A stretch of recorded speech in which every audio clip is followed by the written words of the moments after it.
Hello there, and welcome to this week's media news with me, Gareth O'Connor. AR, good people, has an ever-growing appetite for augmented reality. And here's something that Nissan have been doing. I guess people are saying it's kind of the savior of, or the potential savior of print. And you remember a couple of weeks ago I said that by 2020 more people will be engaged with AR media than newspapers. Twice as many people, for that matter. But Nissan have been doing some pretty good stuff to allow people to experience the car more, interact with an ad. And they're using technology called Layer, and this is in America. And basically, it just means with you, you just interact with the Layer icon, and then it takes you through to video, audio, photographs, information in the car, which can all link through to dealers. But yeah, I mean, AR probably is the next big thing in print, and it's starting to already come into play. And the Herald in New Zealand have already spoken about doing this sort of thing because it is a way for print people to deliver a far richer experience rather than just text or an image. They can start to incorporate video, reader polls, and all of course linked through to online. So it certainly brings that link closer together. Rather than taking you straight to an online, just interact with the title itself and you're there. Happy second birthday. Well, it's almost second birthday, but 2 years ago, the guys who launched Instagram put up their first picture, which is this one. And 3 months after launch, they were called, I forget what it was called now, their first name. Code name, perhaps it was called. But anyway, over 1 year, 9 months, 50 million people are now on Instagram, and over 1 billion photos have been shared. Amazon are certainly busy folks. They've just launched a game center called for the Kindle Fire. It's very much to take on Apple, I guess. Apple has Game Center. Amazon has Game Circle. So they're launching their own Game Center, which makes me think there's an Amazon smartphone coming. I could be wrong, but it would make sense. They've got tablets, smartphones would make sense. Hopefully it'll run on Android for their sake. In other Amazon news, this is big news. Obviously it's not here, but in the States, I guess it's a sign of things to come for retailers. They're about to launch same-day delivery. Which of course when you think there's a lot of things to turn people off buying online because they want it immediately, well, if it's going to come to you that same day, pretty powerful. Bad news for cameras, yes I'm afraid it is. New research has shown that mobile phones are now taking over from the camera. Why carry a phone and a camera when you can just do it all on your phone? Smartphones of course have got great cameras, and you've got the ability, of course, to take a picture and share it immediately with your computer or with your social circles or with your networks. It's getting serious. People now, of course, are starting to have separation anxiety from their smartphone. 2 in 5 Americans have said that they would miss their phone within an hour, which is kind of crazy. But I mean, as I said, the smartphone attic. I mean, I put my hand up and say I'm one of them, which I spoke about a couple of weeks ago. Connection with your phone is huge. 55% of US smartphone owners are now running price comparisons in store, which is kind of amazing. But think of the smartphone user. If you're not now trying to speak to smartphone users, you really should, because of course they're a very connected group. They want to constantly be connected, they're constantly online, they're constantly on social networks, so they're more likely to interact with brands and products and services, share experiences, and these are people who have a higher disposable income normally, and so obviously a key target for most brands and most retail companies. But they've found obviously that mobile phones are perfect for driving targets. So percentage of shoppers who've said social media influences a recent store purchase. Good to see Facebook obviously doing so well there. But it just goes to show, of course, these are people who are very connected. They're very connected to what they're reading on social networks. And, of course, those social networks are in turn influencing what they're purchasing in store. But, yeah, looking at what people are doing in stores, granted, this is probably not... It's probably 6 to 12 months away in New Zealand. But so many people, over half people are comparing prices, scan QR codes, downloading apps, finding reviews. But it is, the smartphone now is the #1 tool and buddy for shoppers in the US and Europe, and it's going to happen here in New Zealand. It's inevitable. Good news for Facebook, yes indeed. When the IPO launched, they were talking a great deal, of course, of how they were going to monetize mobile. That was the big thing. Sponsored stories on mobile launched in June. So, of course, you could just buy just mobile as opposed to mobile and desktop. but it's performing remarkably well. Click-through rates 1.14% on mobile versus running desktop only. So, if you're doing Facebook activity, again, start using mobile. Smartphones are bad news for some, though, unfortunately, and I'm talking here about Nokia. I guess this is a perfect example of continually evolve, continually stay relevant. Worst thing for your brand is to no longer be relevant. But of course, new smartphones were coming. They were just very slow to adapt. It was supposed to be their savior, but 3 months after launch, it's now just under $50 in the US. And also, Nokia, unfortunately, are about to cut 10,000 jobs and close factories in Finland, Germany, and Canada. Could be a lot closer to understanding social data. This is pretty big for CRM, huge for CRM, some might say. But Radian 6, Salesforce, who own Radian 6, are about to launch an insights tool to make more sense of it. Can't really say much more, but if you're using Radian 6 and you're interested in CRM, then you should probably start looking into this new insights tool. Airtime launches. Yes, indeed. Every once in a great while, an invention comes along that changes our perception of the world around us. The sextant enabled the nautical traveler to discover his coordinates in a single reading. The phonograph introduced music to laymen from Bhutan to Barcelona. And today, we are treated to another such breakthrough. Open your life to Airtime. Airtime is video chat revolutionized. It's the best and fastest way to talk to your friends on any platform and meet new people you didn't even know existed. Hi. Hello. In addition to letting you meet new people, Airtime stores your friends from Facebook, so you can call or get calls from folks you already know. Oh, hold on. I'm getting a call from my friend, Kurt Russell. Hey, how's it going? Oh, you know, thinking about unwinding with a nice Pinot Grigio. I like drinking Pinot Grigio in the afternoon on a boat, like off Sicily or Oh, something. Sicily. Remember the Brunetti sisters? Airtime connects me to other people based on shared interests, so I can have a deep conversation and even learn a thing or two. Let's give it a little bit of a sniffy sniff. That smells real good, Gary. In the end, Airtime's what you make it. It's a portal to the unexpected, a place to have experiences you never could have planned. Cue the montage. I mean, it's a restaurant in Milan, and they don't even have pine nuts. It appears we both enjoyed the TV program Mama's Family. Love it. If you want to be a Hall of Famer, it's in you. Yes. Oh, look at that. Cats are hilariously unpredictable. You like Zumba? Oh, of course. What's that you're holding? This is just my sawfish face. Hey, what's up? Did you invest in that company I told you about? Yes, MC Hammer, I invested all my riches into your proposal. 6, 7, 8. No. So give Airtime a try. I promise you, it'll be the best internet you've ever had.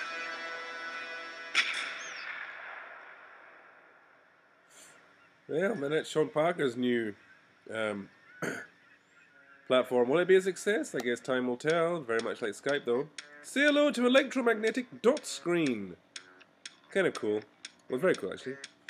So the sidewalks of New York are a lot like a highway. It is incredibly hard to get someone to slow down or stop. We wanted an interaction that was really simple, that someone didn't have to necessarily stop for, and it would catch their attention, and to just make something that was going to help sell the idea of perception itself. The wall caught my eye from across the street, obviously. I had to stop and check it out and see what was going on. In perception, Dr. Pierce has the ability to solve anagrams. He's able to look at a lot of paragraphs and actually watch these words come together as an anagram. It's another anagram.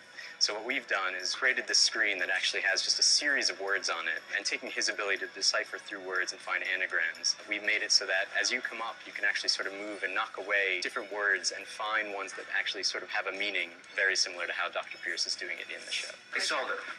I saw the word hallucination. I guess it feels like a hallucination. Hallucination is an answer I would have expected from hippie guy.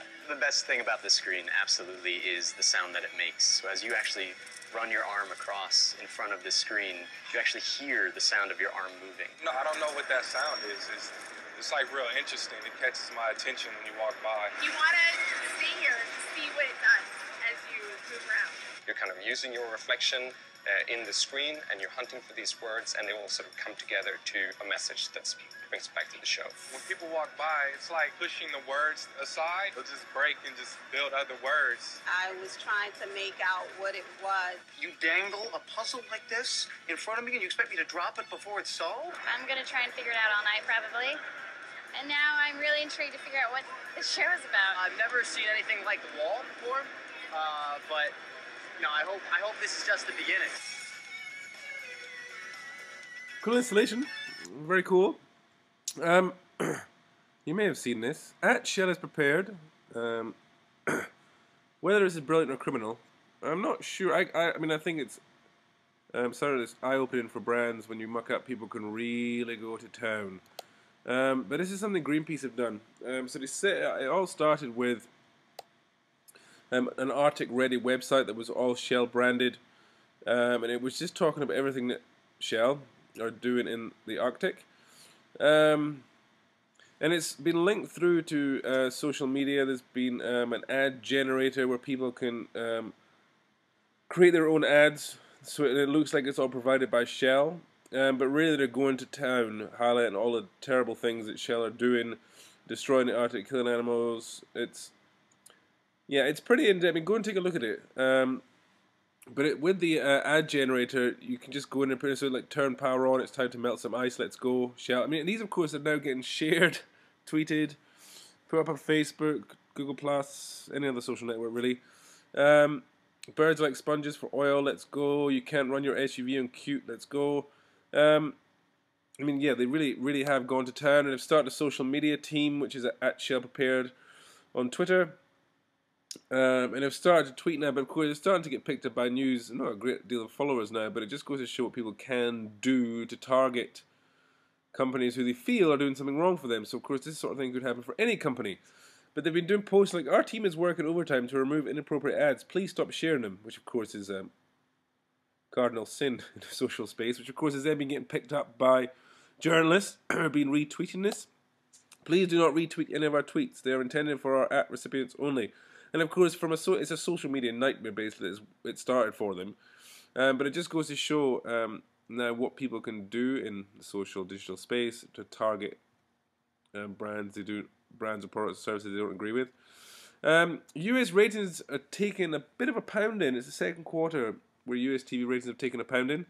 And DVR playback isn't really helping to offset the decline that much. Because of course now they're counting their TV audience, those people who record it and watch it later within like 7 days. But of course people have so much choice now, and there's so many digital platforms and video platforms and places to download TV content, films, both legally and illegally. But it's certainly proven a lot difficult for TV stations, the big TV stations, to keep their audience. All the big four saw an average decline of 9.4% in primetime viewing, which is massive. So really it's becoming harder to find an audience on TV, but yet 64% of all global ad spend goes against television.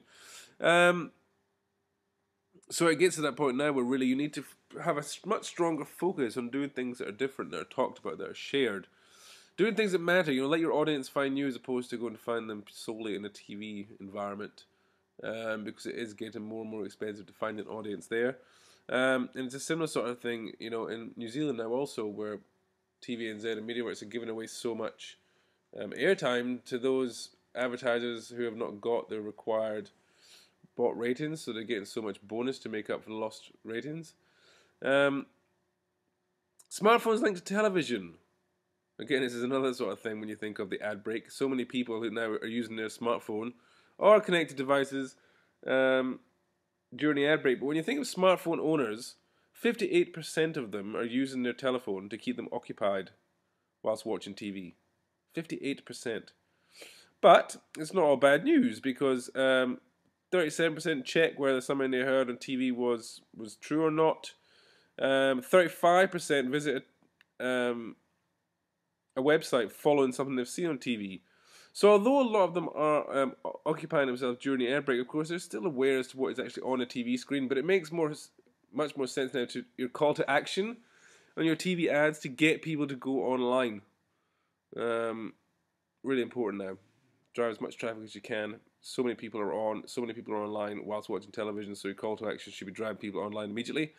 The internet NZ, yes, Nielsen's has just launched a new people-centric measurement system.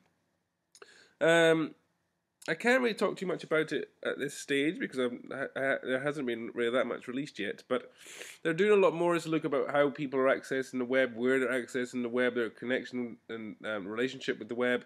But they have found now that Google's still top site in New Zealand, followed by Facebook. Trade Me now down at number 4. But great to see Blogger getting into the top 10 there. You know, people now, particularly in New Zealand, we are a very tech savvy country, and more people are getting online, and more people are sharing their views, and more people are blogging. But really good to see that. Kiwi consumers, though, at the moment, tightening the purse strings. Globally, consumer confidence, of course, has been down. It's continually falling, but it is starting. Even in Australia, it's seen a steady decline over the last year, even though their economy is supposed to be booming. But global confidence was down 6% from this time last year. In NZ, it's down 9%. So, worth thinking about. Something different from a car brand. Start with a simple idea. Think. Think more. Drink coffee. Stop thinking. Start doing. Hatch a design. Kill the design. More coffee. Design something totally original. Okay, not that original. This original. Now it's time to make something. Do it again. And again. That's good. Kick out the committees. Call in the engineers. Call in the car guys. Call in the nerds. Not those nerds. Those nerds. Blow off lunch. Blow off dinner. Blow off weekends. Sleep. Okay, that's enough sleep. More coffee. Build a prototype. Mold it. Shape it. Hate it. Start over. Build another prototype. Mold it. Shape it. Love it. That's good. Kick out the committees again. Why? Because they lead to compromise, and compromise leads to this. Okay, back to it. More coffee. Give it some kick. Give it more power. More power. Never too much power. Give it 40 mpg. No, 41. Give it a smartphone app that can start the engine. Give it a huge display. Bigger. No. Bigger. Good. Give it a starting price under 16 grand. Uh-oh, the finance guys. You can't do that. Kick out the finance guys. Take it to the track. Tweak, tweak, tweak, tweak. Stop. Take it to the car shows. Call the critics. Call the marketing team. Win some awards. Get a celebrity endorser. No, no, no, no. Yes, he's perfect. I am? Yes, you are. Making a groundbreaking car. It's that easy.